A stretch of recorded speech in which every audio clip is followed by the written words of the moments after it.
Ram Narayana Ram. Astral travel എന്താണ്? ഇന്ന് നാം ഇതിനെക്കുറിച്ച് സംസാരിക്കാം. ഇക്കാലത്ത് അസ്ട്രൽ ട്രാവൽ എന്ന പദം പലർക്കും സുപരിചിതമായിരിക്കുന്നു. അസ്ട്രൽ ട്രാവലിനെക്കുറിച്ച് പറയുന്നത് എന്തെന്നാൽ ഇതൊരു പ്രക്രിയയാണ്. അതിൽ നമ്മുടെ ആത്മാവ് ശരീരത്തിങ്കിൽ നിന്നും പിരിഞ്ഞ് സ്വയം നിയന്ത്രിച്ച് എവിടേക്കും യാത്ര ചെയ്യുന്നു. അതായത് നിങ്ങൾ നിങ്ങളുടെ കിടക്കയിൽ കിടക്കുമ്പോൾ തന്നെ നഗരങ്ങൾ ചുറ്റി സഞ്ചരിക്കാൻ കഴിയുന്ന ഒരു അവസ്ഥ.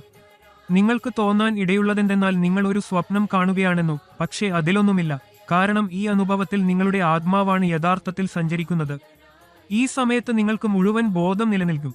അസ്ട്രൽ ട്രാവലിനെ സൂക്ഷ്മയാത്ര എന്നും വിളിക്കാറുണ്ട്. ഇത് out of A body experience OBE എന്നറിയപ്പെടുന്നു. ഇതിൽ വ്യക്തിയുടെ ആത്മാവ് ശരീരത്തെ വിട്ട് ബ്രഹ്മാണ്ടത്തിനകത്ത് സഞ്ചരിക്കുന്നു. അസ്ട്രൽ ട്രാവൽ സമയത്ത് മനസ്സ് സജീവമായിരിക്കും.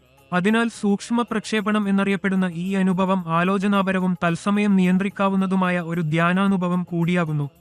ഈ അനുഭവത്തിൽ ആത്മാവ് ശരീരത്തെ വിട്ട് യാത്ര ചെയ്യുന്നതുപോലെയോ ബ്രഹ്മാണ്ടത്തിനകത്ത് അനന്തമായ സഞ്ചാരത്തിലായിരിക്കുമെന്നോ തോന്നുന്നു.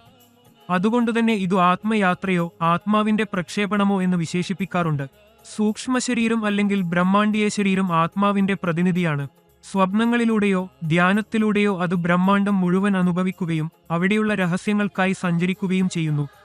അത് വ്യത്യസ്ത അനുഭവങ്ങൾ സ്വന്തമാക്കുന്നു, ഭാവിയെ മനസ്സിലാക്കാൻ ശ്രമിക്കുന്നു, ഭൂതകാലത്തെ പരിശോധിക്കുന്നു.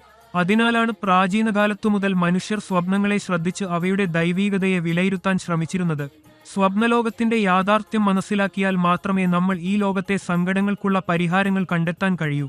ശാസ്ത്രം ഇതുവരെ സ്വപ്നങ്ങളുടെ ആഴമുള്ള പ്രാധാന്യം മനസ്സിലാക്കാൻ സാധിച്ചിട്ടില്ല. ശാസ്ത്രീയമായി വിശകലനം ചെയ്യുമ്പോൾ നിങ്ങൾ ദിവസം മുഴുവൻ ആലോചിക്കുന്നതും മനസ്സിൽ കനലാകുന്ന ചിന്തകളും ഒരുമിച്ച് ചേർന്ന് സ്വപ്നമായി മാറുന്നു. എന്നാൽ സ്വപ്നങ്ങൾ ബ്രഹ്മാണ്ഡീയ ഊർജ്ജങ്ങളുടെ സ്വാധീനത്തിലാണ്. അതിനാൽ അവ നമ്മെ മുന്നറിയിപ്പുകളും ഭാവിയുമായി ബന്ധപ്പെട്ട ചില സൂചനകളും നൽകുന്നു. എന്നിരുന്നാലും ശാസ്ത്രം ഇന്നുവരെ ആത്മാവിനെ കണ്ടെത്താൻ കഴിഞ്ഞിട്ടില്ല. ആത്മാവ് എന്താണ്? അതിനെവിടെ നിന്ന് ഉത്ഭവിച്ചു? എവിടേക്ക് പോകുന്നു? ഇതിനൊരു ശാസ്ത്രീയ തെളിവ് ഇതുവരെ ലഭ്യമായിട്ടില്ല. ശാസ്ത്രജ്ഞർ നിരവധി പരീക്ഷണങ്ങൾ നടത്തി, എന്നാൽ ആത്മാവിന്റെ രഹസ്യം അവർക്ക് തുറന്നുകാണാൻ കഴിഞ്ഞില്ല. ആത്മാവിനെ എങ്ങനെ പിടികൂടാനാകും? അതും ഒരു ശബ്ദ ഊർജം, സൗണ്ട് എനർജി മാത്രമാണ്. നിങ്ങൾ ശബ്ദ ഊർജത്തെ അനുഭവിക്കാൻ, കേൾക്കാൻ സാധിക്കും, എന്നാൽ പിടിക്കാൻ കഴിയില്ല.